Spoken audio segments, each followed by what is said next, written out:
ఇంకోటి స్వామి, చాలా వరకు చూస్తా ఉన్నాం, గత కొద్ది రోజులుగా అయితే మనం అయితే చూస్తా ఉన్నాము, దేవతలు అని చెప్పేసి, కొంతమంది రేణుక ఎల్లమ్మ అని చెప్పేసి, ఇంకేమని చెప్పేసి ఒక ఊరిని సైతం, అంటే అక్కడ ఇది జరిగిన వాస్తవం అన్నమాట, ఒక ఊరిని సైతము తన కనుసైగల్లో పెట్టుకోవాలనుకున్న చేసిన ఒక ప్రయత్నాన్ని ఈ రోజున ఎలా చూస్తారు? అసలు నిజమైన దేవతలు వస్తారా? అసలు ఎలా చూస్తారు ఈ రేణుక ఎల్లమ్మ సౌందర్య అనే అమ్మాయిని ఎలా చూస్తారు? గతంలో కూడా చాలాసార్లు ప్రశ్నలు వచ్చాయి ఇలాగా. చాలామంది కూడా మేము చెప్పింది ఏంటంటే, దేవతల శరీరాన్ని పూడుతారు ధర్మంగా కొందరు వ్యక్తుల మీద, కొన్ని ధర్మమైన పంచభూతాల అధికారాలకు సంబంధించిన విషయాలను చెప్పడం కూడా జరిగింది.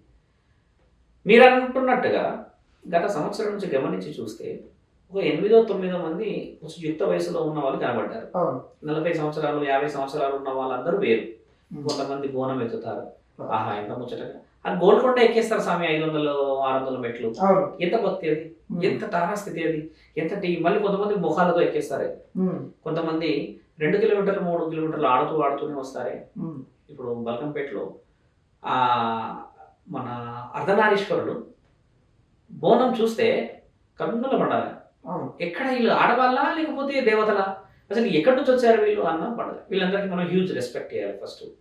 అయితే ట్రెండ్ సెట్టింగ్ వేరు, ట్రెండ్ ఫాలోయింగ్ వేరు. వాళ్ళంతా ఒక ట్రెండ్ సెట్ చేసుకున్నారు ఒక 35 years 40 years క్రితం. కొంచెం కష్టపడి భక్తిని సాధించి జ్ఞానం ఉదయాన్ని సంపాదించి కొన్ని సంపాదించారు.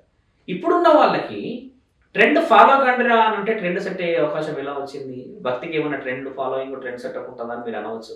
ఇక్కడ ఏంటంటే మిత్ర, ఆధ్యాత్మికత శక్తి అందరికీ రాదు. ఆధ్యాత్మికమైన ఈ జ్ఞానం అందరికీ పరమాత్ముడు ఇవ్వడు.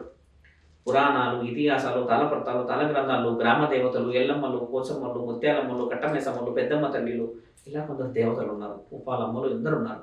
వీరందరూ గ్రామ రక్షకులు. వారు ప్రియమైన భక్తుల మీదకి వచ్చి వాక్కు చెప్పుతారు అనేది మనకు తెలిసిందే.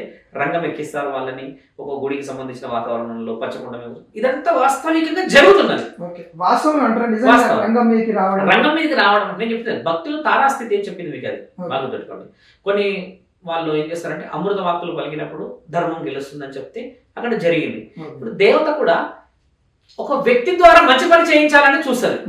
ఇక్కడ ఏం జరిగింది మీరు అడిగిన ప్రశ్నలో, ఒక వయసుకు సంబంధం లేకుండా మీరే అన్నారు. నేనైతే వాళ్ళ పేరు ఎప్పుడు తీయలేదు. నేను ఇక్కడికి కూడా ఇంతవరకు ఎవరి పేరు తీసి ఈవిడకి వస్తుంది ఈవిడ అని నేను చెప్పలేను. ఎందుకంటే భక్తి అనేది భారతదేశం మొత్తంలో కొన్ని కోట్ల విధాలు ఉన్నాయి, ఒక్కొక్కరికి ఒక్కొక్కలా. అయితే ఇక్కడ ఏం జరుగుతుందంటే, పవిత్రమైన స్థలాల విషయం వదిలిపెట్టి వాక్కులు పలికేది కూడా కొంచెం అవగాహన లోపించే విధంగా మాట్లాడడం చేత కొంతమంది ఎదుర్కోవడము, కొంతమంది తప్పు పట్టించడం జరిగింది. ఒక విషయం నేను చెప్తాను అంటే మిత్ర, కోటి విద్యలు కూటి కోసమే. నేను నా కూటి కోసము, నా కుటుంబం కోసము, నేను అవమానాలు ఎన్ని పడ్డా నా కడుపు కోసమే అంతే. తల్లిదండ్రులైనా ఎవరైనా వాళ్ళు ఎన్నో కష్టాలు పడింది ఒక గూడు, ఆ గూడులో మనం నమ్మిన వ్యక్తుల కోసం ఒక కావాల్సినది మర్యాద. అలాంటి దాన్ని నేనేమన్నా అంటే, భక్తితో చేసుకున్న ఏ యొక్క తారాస్థితి అయినా స్వీకరణ భగవంతుడిలాగే కనబడుతుంది. ఇప్పుడు కొంతమంది మీరు అన్నట్టుగానే అవగాహన లేకుండా చేసడం వల్ల ఏమైతుందనంటే, మన హిందువుల మీద జాగృతి కార్యక్రమాలు ఎన్నో చేస్తున్నాం, సనాతనమైన జాగృతి కార్యక్రమాలు ఎన్నో చేస్తున్నాం, హైందవ శంఖారావాలు చేస్తున్నాం, ఎన్నో శంఖారావాల కార్యక్రమాలకి పూనుకున్నాం. మనము మనల్ని తక్కువ అంచనా మొదట ఎక్కడేస్తున్నారు? దేవుళ్ళే ఉన్నారు కదా మీ దగ్గర, మీకు అక్కడ ఉన్న వాళ్ళని కాపాడుకోలేకపోయారా? అదంతా మునిగిపోయి చెప్పలేకపోయారా అని కొన్ని విషయాలు చెప్పుకొచ్చారు. అలాంటి వల్ల ఏమవుతుందంటే, కొన్ని మతస్థులే కానీ కొందరు మనల్ని తక్కువ అంచనా వేసే ఏర్పాటు వస్తుంది. అయితే మిగతా వ్యక్తులు కూడా బయటికి రావాల్సిన అవసరం ఉంది ఇక్కడ. ఎలాగా అంటే, ధర్మం అనేది మనకు చాలా ముఖ్యమైన మర్మం. ఇప్పుడు ఈ మర్మాన్ని తెలుసుకోవాల్సినది ఏంటి? ఒక యోగులు, ఒక సత్పురుషులు, సద్గురులు, తర్వాత ఋషి పరంపర నుంచి వచ్చిన ఈ పీఠాధిపతులు, మఠాధిపతులు, బ్రాహ్మణులే కానీ, తర్వాత అక్కడ వేద మంత్రాలు చెప్పే అర్చకులే కానీ, వీళ్ళందరూ పాటిస్తూ చెప్తూ వస్తుంటారు. బోనాలు కొంతమంది ఎక్కుతారు. ఎక్కువ శాతంగా బోనాలు ఎత్తుతున్న దేవతలందరూ గ్రామ దేవతలకే ఎత్తుతారు కదా. గ్రామ దేవతల నుంచి ఎత్తిన వాళ్ళు వాక్కు చెప్తున్నారు కొంతమంది వచ్చి. మీరన్న ప్రశ్నలో ఈ వాక్కుని మీరు గమనించి చూడండి. ఒక వ్యక్తి యొక్క శక్తిని చెప్పగలడమే దేవత యొక్క ముఖ్య లక్షణం. వినాశనం ఎలా కోరుతాం? ఇప్పుడు నేనే ఉన్నా, మీరు నన్ను నమ్ముకొని వచ్చినప్పుడు నువ్వు చనిపోతావని నేను చెప్పాను అనుకోండి, నేను చనిపోతే నీ దగ్గరికి ఎందుకు వచ్చావా, నువ్వు పెద్ద స్వామి అని చెప్పి మొట్టమొదటి డౌట్ నీది అదే. తర్వాత తిట్టుకుంటావు కదా, చనిపోతా అని చెప్పినాడు, ఈ చనిపోయిన దానికి నేను ఈయన 20,000 ఇవ్వాలట, కోరుతున్నాడు అన్న మాట నువ్వు తిట్టుకుంటావు, ఇక ముఖం మీద కూడా అంటావు. ఇక్కడ నేనేమన్నా అంటే నీ మరణాన్ని కూడా శాసించేది భక్తి, ఉమ్, నీ మరణాన్ని కూడా కోరేది భక్తి. బ్రహ్మ ఏం చెప్పాడంట, అయ్యా నువ్వు నా మరణం ఎప్పుడు రాస్తున్నావు, నేను ఎప్పుడు బాగుపడుతున్నావు రాస్తున్నావు, ఏం చేస్తున్నావు, అసలు నేనేం చేయాలి బాగుపడడానికి అని చెప్పినప్పుడు బ్రహ్మ అన్నాడంట చిరునవ్వు నవ్వి, నా 5 తలలలో ఇప్పటికీ కూడా ఉన్న ఒకే ఒక్క అంటే డౌట్, ఒకే ఒక్క సమాధానం, ఒకే ఒక్క ప్రశ్న ఏం తెలుసా, ఈ మనిషి ఎలా బాగుపడతాడు అనేది. నేను రాస్తుంది కావాలని నీ జీవితమే, ఉమ్, కానీ నువ్వు బాగుపడాలా నాశనం కావాలా అనేది నేను రాయలేను, నీ జీవితం రాశా. అది ఎవరు చేస్తారు అయ్యా అని అంటే అప్పుడు ఆయన ఇచ్చిన సెలవు ఏం తెలుసా మాట, భూమండలానికి మీరు వెళ్ళినప్పుడు కన్న తల్లిని గౌరవించాలి అంటే అక్కడ నీకు ఒక గౌరవం వస్తుంది. నిన్ను నమ్ముకొని వచ్చిన భార్యని నువ్వు గౌరవించుకున్నట్టే అదొక గౌరవం వస్తుంది. నీ కడుపులో నుంచి పుట్టిన రక్త సంబంధమైన పిల్లలని గొప్ప చదువులు చదివిస్తేస్తే వాళ్ళ సమాజ సేవకు ఉపయోగపడితే ఒక విలువ వస్తుంది. ఇలాంటి విలువలు సంపాదించుకుంటూ పోయి అసలు నేను ఎందుకు పుట్టినా అని ఒక రోజు ఒక సమస్య నీకు వచ్చినప్పుడు ఒక గురువు దొరుకుతాడు. ఆ గురువే నీకు జ్ఞానోదయం చేసి నీ యొక్క పుట్టుకకి అర్థం చెప్తాడు కదా, అప్పటి నుంచి నీ జీవితం మారుతుంది అనంటే అప్పటి నుంచి నీకు లక్షల కుబేరులు అవుతామని కాదు మిత్ర, బాగుంటాడు. మనశ్శాంతిని అంతఃకరణ శుద్ధిని గెలిస్తే మీరు పడిన ఈ కష్టాలన్నీ భావితరానికి సత్ఫలితాలను ఇచ్చే విషయాన్ని చెప్పేవాడు గురువు. ఇక్కడ అలాంటి విషయాలు చెప్పడానికని చాలా మంది ముందుకు వస్తున్నారు. బోనాలు ఎత్తిన వాళ్ళు వాక్కు పలుకుతారు, గర్భవతులు కింద పడుకుంటే వాళ్ళ మీద నుంచి అట్లా ఎగురుతారు, అక్కడ కొన్ని ఏమంటారు పుణ్యమైన ఆశీర్వాద బలాలు ఇస్తారు, కొన్ని పసుపు బండారు నిమ్మకాయలు ఇస్తారు కదా, ఇవన్నీ పవిత్రంగా ఉన్నాయి. ఎందుకంటే దేవుడి పేరు చెప్పి మనం ఎన్నో శక్తులు సంపాదించాము, అది నిజంగా నిజమే. తెలంగాణ కానీ ఆంధ్ర కానీ ఏ రాష్ట్రాల్లో కూడా దేవుడు ఉన్నాడు. కానీ భక్తిని చాటగలిగిన వ్యక్తులకు మాత్రమే దేవుడి విషయం ఉన్నదంటున్నా ఇక్కడ నేను. వయసు ఎలా వస్తుంది, తారాస్థితి కూడా నిన్న మొన్న గొడవ ఏమవుతుంది, ఏదో ఛానల్లోకి వెళ్ళలేదు చూడలే, టైం అంత లేదని. ఆడ ఏం జరుగుతుంది, అది నిజమని కాదంట, స్వామి అబద్ధం అంతా తెలిసిపోయిందంట, ఇంకెవరో గురించి అబద్ధం అని తెలిసిందంట, మహారాష్ట్రలో కూడా ఒక స్వామికి శివుడు వస్తాడంట, ఆయన కూడా అబద్ధం అంట తెలిసిపోయిందంట, ఇట్లా కొన్ని విషయాలు వచ్చేసాయి. అబద్ధం అంట అని తెలిసిపోయిందంట అని అంటున్నారంటే ఈ రోజులు అందరూ గమనిస్తున్నారు కదా. ఇప్పుడు శరీరం మీదకి వచ్చినప్పుడు నువ్వు చెప్పే విషయాల్లో కొందరు సక్సెస్ అవుతుంది, కొందరు అన్సక్సెస్ఫుల్ అవుతుంది కదా.